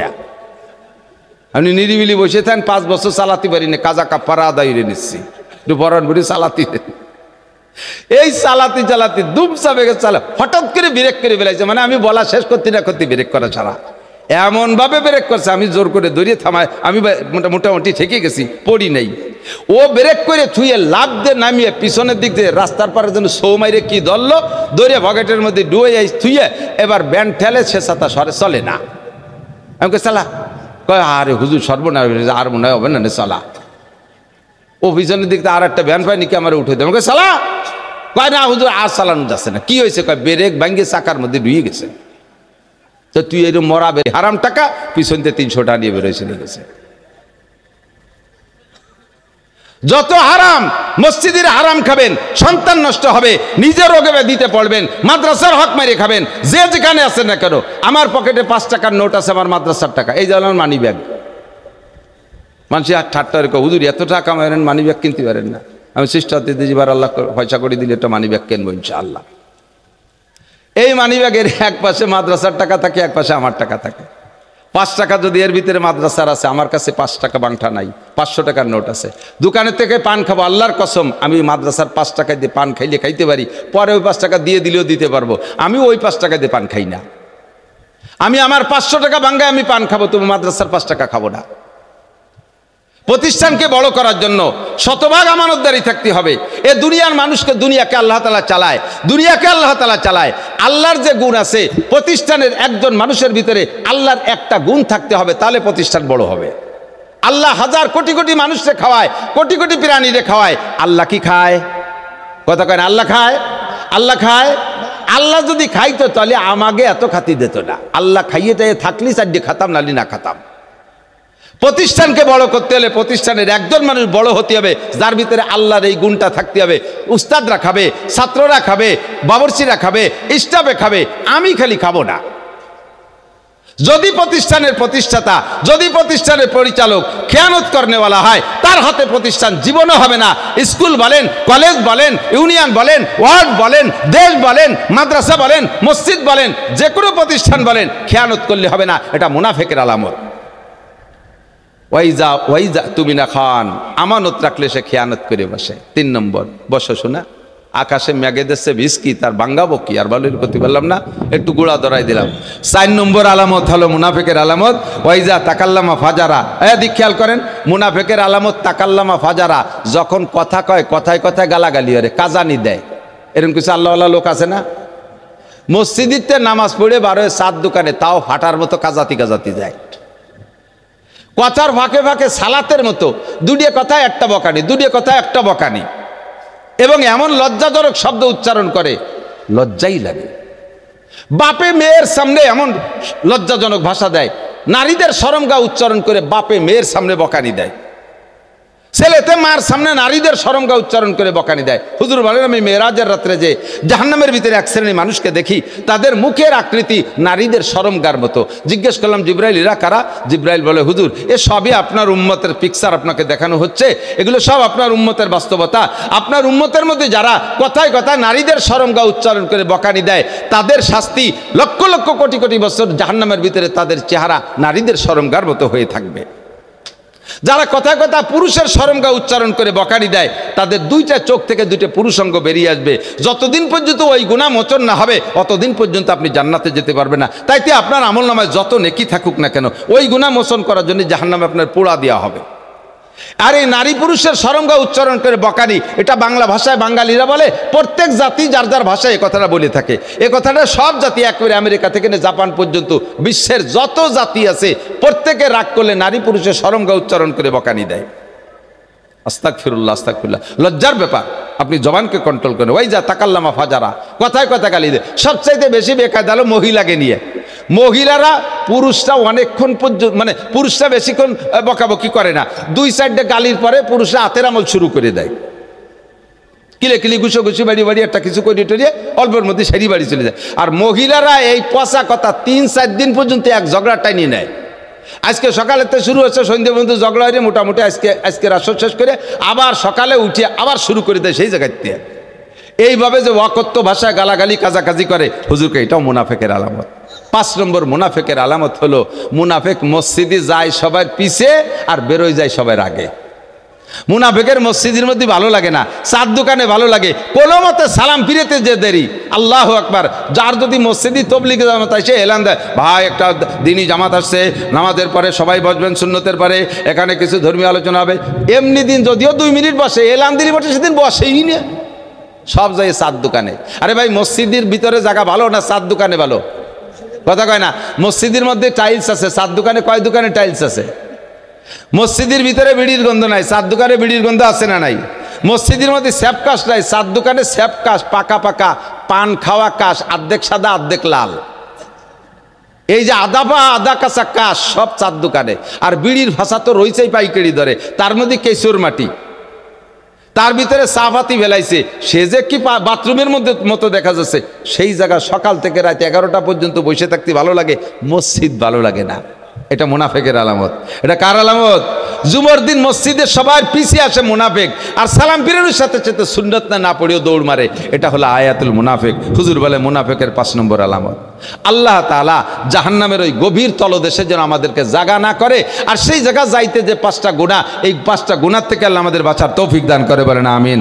আমরা নিয়মিত মসজিদে যাবো তো, নামাজ পড়বো তো ইনশাআল্লাহ, নামাজ পড়বো তো। আগে যাব পরে বের হব, আগে যাব, তাতে পরে বের হইতে মেলা ঘন্টা খানিক লাগে না, 2-3 মিনিট দেরি হলে সবার চেয়ে পিছিয়ে পড়া যায়, আর তাতে আপনি মোমেনের খাতায় নামটা লেখানো হয়ে যাচ্ছে। কথা বলুন ঠিক কিনা? আর জীবনে মিথ্যে কথা বলবো না, এ কথাটা কি প্রতিজ্ঞা করা যাবে? মিথ্যে কথা বলবো, মিথ্যে কথা বলবো না। আমি আগে একদিন বলছিলাম যেন কোন জায়গা, আমাকে নগর কান্দা ছিল আসালত কবিরাজ, সাপের কবিরাজ। আমি নিজে পরীক্ষা করেছি, মানে 100 রোগীর চিকিৎসা করাইছি আমি। এই আসালতরে ফোন করে দিলি, ফোনে ওই সাপে কাটা রোগীর চিকিৎসা করত। আমার নিজের আপন বোনকে, নোয়া বোনকে সাপে কামড়ায়, গুক্কু সাপে কামড়ায় এরকম ঝুলিয়ে রয়েছে, সবুজ হয়ে গেছে, নীলে হয়ে গেছে। আসালতরে ফোন দিলাম, কয় যে কানে ধরেন তো দেই। কানে ধরার সাথে সাথে কয় হুজুর বাইসি আছে। কিভাবে বসছে আল্লাহ ভালো জানে। এই কানে মোবাইল লাউড দিয়ে ধরে 3-4 বার দুরুদে ইব্রাহিমী পড়ার পরে ও পড়তো, মোবাইলে শোনা যেত। কয় ফিটিয়ে একটা থাপ্পড় দেন। ফিটিয়ে একটা থাবা দিছি, উঠে বসে পড়ছে, সুস্থ। আমি 100 রোগী কমপক্ষে চিকিৎসা করাইছি। নোয়াখালীর একটা রোগী 3 দিন পর্যন্ত ঢাকা মেডিকেলে, এর আগে তো বাড়ি রয়েছে 2 দিন, 3 দিন ঢাকা মেডিকেলে। ডাক্তার 22-23 জন ডাক্তার তাকে ডেট বলে ঘোষণা দিয়েছে। এরপরে কি দেখে তারা খবর পাইছে যে এই কবিরাজের সন্ধান আমার আছে। আমি শেষে আসালতরে ফোন দিয়েছি, ভাই খবর এই ঘটনাই, লাগাই দেন ফোন। সেই হাসপাতালে তারা ডেট বলে নিয়ে যাবে রুগীরে, এর ভিতরে ওই জায়গা মোবাইল কানে ধরছে, আর ওই দুরূদ শরীফ পড়ে দেন পিঠে 2 থাবা, পিঠে 2 থাবা দিছে, একটু মুড়ায় উঠছে। কি খবর? হ্যাঁ একটু নুড়ি উঠছে। তাহলে আবার ধরেন, 3 বার 3 থাবা দিছে, রুগী সুস্থ উঠে বসে পড়ছে। ডাক্তাররা আশ্চর্য। ডাক্তাররা আসছে যে এ কি কবিরাজি। তা আমি কইলাম যে আসালত ভাই, মরণ তো সবারই আছে, তুমি যতই সাপে কাটা রুগী ঠেয়াও, তুমি আজরাইলির কামড়েতে তো তুমি বাঁচতে পারবা না, তুমিও তো একদিন মরবা। তো এত বড় কিরামতিটা কেউ একটু শিয়েই থুয়ে যাও, এভাবে তদবির করলে তো উপকার হয়। তা আমি মনে মনে ভাবতেছি যে আমারে যাতে শিয়েই দেয়, আমি এই জন্যই মনে মনে লোভ করি আর কি কইছি। তা বলতেছে হুজুর আমিও খুঁজতেছি যে এটা কেউ শিখিয়ে দিয়ে যাব, তবে ওই লোকটার 1 নম্বর শর্ত হলো মুসলমান হতে হবে, মোমেন। 2 নম্বর শর্ত, আজকের আগেও কোনোদিন মিথ্যে কথা কই নেই আর সামনেও কোনোদিন কবে না। এইরকম লোক থাকলে একটা এনে দেন। আমি কই যে সামনে কব না এ স্বীকার আদা করতে পারি, আগে যে মিথ্যে কথা কই নি তা তো করতে পারতেছি না। কারণে অকারণে মিথ্যে কথা হয়েই গেছে, তো পিছনেরটা আমি ওয়াদা দিতে পারলাম না, পিছনেরটা শিওর দিতে পারলাম যে মিথ্যে কথা বলি নাই, কারণে অকারণে বলিও হয়ে ফেলতে পারি কোনো সময়, কিন্তু সামনে বলবো না এই প্রতিজ্ঞা করা আল্লাহ পাক আবার এইটা মেনে নেয়। তুমি পিছনে যা বলছো তওবা করো, এখন থেকে স্বীকার করো, ওয়াদা করো আর কোনোদিন মিথ্যে কথা বলবো। দেখবেন চেহারার নূর আসবে, দেখবেন আপনার ইমানই শক্তি বাড়বে, দেখবেন সালিশ বিচার করতে যে আপনি সে জায়গা খুব বুক ফুলে সালিশ করতে পারবেন। 2 নম্বর মিথ্যেবাদী মাতুব্বার জীবনেও কোনোদিন হক কথা মজলিসের মধ্যে কইতে পারে না। 3 নম্বরে ওয়াদা খেলাপ করব না, যা বলবো তাই, যা বলবো তাই। আমি এখন ওই যে মাহফিল আজকেও আসছে, একজন এসে আমার এমন অফার দিয়েছে, যদি এই তারিখটা আমার দেন 1 লক্ষ টাকা দেবো। যে মাহফিলটা আমি রাখছি হয়তো আমার গাড়ি ভাড়া টাড়া দিতে পারে বা সামান্য কিছু ডানিভাবে থাকতে পারে, সে আমার 1 লাখ টাকার অফার দিচ্ছে। আমি বলে তাহলে এদের দাওয়াত কত বলে দেন, ওদের বলে দিন যে আমি আসতে পারবো না। তাই তাহলে তোমারটাও লিখে আর একদিন যদি একজন কয় যে হুজুর আমরা 2 লাখ টাকা দেবো, সেদিন তোমারও বলে দেবো তোমারটা জাতি পারতেছি না, তুমি এটা মানিয়ে নাও, তাহলে ওরটা ফেরত দেই। কয় না না হুজুর আমারটা নষ্ট হইলেন না, তোমারটার বেলা ভালো বোঝো, তুমি আমার এই মুনাফিকই শিখেছ। আমি মাহফিলে যেটা অ্যাটেন্ড করতে পারবো সেটা আমি দাওয়াত রাখি, যেটা পারবো না সেটা ওই মক্তব কাটিয়ে তুমি হাটাজারি মাদ্রাসায় দেই না। আমার একটা মাহফিলের ডেট রাখা রয়েছে, একটা ছোটো মাদ্রাসা, আমি মনে করছি হবে কি হবে না সন্দেহ রয়েছে, এর মধ্যে আমি উমরার ভিসা করে ফেলেছি, টিকিটেরও ডেট হয়ে গেছে। এর ভিতরে তারা যোগাযোগ করছে হুজুর আমাদের মাহফিল কিন্তু ঠিক আছে, আমি উমরা ক্যান্সেল করে দিই, উমরা আমার নফল, আমার মাহফিলে অ্যাটেন্ড করা এটা ওয়াজিব, আমি ওয়াদা করছি। আমি আগে পৌঁছে যাই, পিছে খুব কমই পড়ি আল্লাহর রহমতে। আমি কখনো মাহফিল ক্যান্সেল করি না, মাহফিল মিস করি না। 5টা দাওয়াত রেখে বক্তারা 2ডে হাজির হয়, 3ডে মাইর দিয়ে চলে যায়। এই সমস্ত মুনাফেকদের দিয়ে ওয়াজ করে কোনোদিনও সেই ওয়াজে হেদায়ত হবে না। আমারও যে হেদায়ত হবে কি হবে না তা আমি জানি না, তবে আমি যেটা বলি আমার অন্তর থেকে যেটা আমি যেটা আমল করতে পারি সেটা আপনাদের সামনে আমি পেশ করি সাধ্য অনুযায়ী। আমি যদি কেউ টাকা কর্জ দেবো বলে ডেট দিচ্ছি অমুক তারিখে কর্জ দেবো, সেই দিন আমি তার বাড়ি আগোই টাকা দিয়ে আসি। দুঃখের বিষয় আমার আগোই দেওয়া টাকা সে আমার টাইম মতো দেয় না, পরে দেওয়ার সময় কয় তুমি দিয়ে যে উপকার করছিলে ফিরিয়ে নিয়ে তার চেয়ে ক্ষতি হইলে। এত বড় বেকায়দা উম্মতের ভালায় পড়ছি। তাহলে ওয়াদা খিলাফ করবো না, মিথ্যে কথা বলবো না, অকথ্য ভাষায় গালাগালি করবো না, আর আমানতের খেয়ানত করবো না, আর মসজিদে আগে আগে যাব। এই 5টা কথা কি মনে রাখা যাবে? ইনশাআল্লাহ মনে রাখা যাবে। তাহলে মনে রেখে 10 জন মানুষও যদি আমল করেন তাহলে আজকের মাহফিল সফল আলহামদুলিল্লাহ। এখন আমাদের মুরব্বী জনাব আব্দুল গফফার সাহেব বহুত কষ্ট করে, এতে কিছুই ছিল না থেকে এ পর্যন্ত নিয়ে আসছে, ওই পাশে এই পাশে কতবার ঘুরতে ঘুরতে এখন বেশ সুন্দর একটা জায়গা, এমন সুন্দর একটা জায়গা এ যদি আমার হাতে পাইতাম, আমার বিশ্বাস যে একদিন আমি 5তলা দালান বানাই ফেলতে পারতাম। কিন্তু উনি তো আমার মতো ভাইরাল মানুষ না, ওনার তো এত বড় লোকদের সাথে সম্পর্ক নাই, তারপরও কষ্ট করে মোটামুটি ইট গাইতে সুন্দর একটা মসজিদ, এ পাশে একটা রুম, ওই পাশে একটা রুমের গাথা আছে, ছাদ দিতে হবে, ছাদের রডও জোগাড় করছে, খোয়াও জোগাড় করছে, না খোয়া হয়েছে, বালিও একটু হয়ে গেছে, সিমেন্ট বাকি আছে।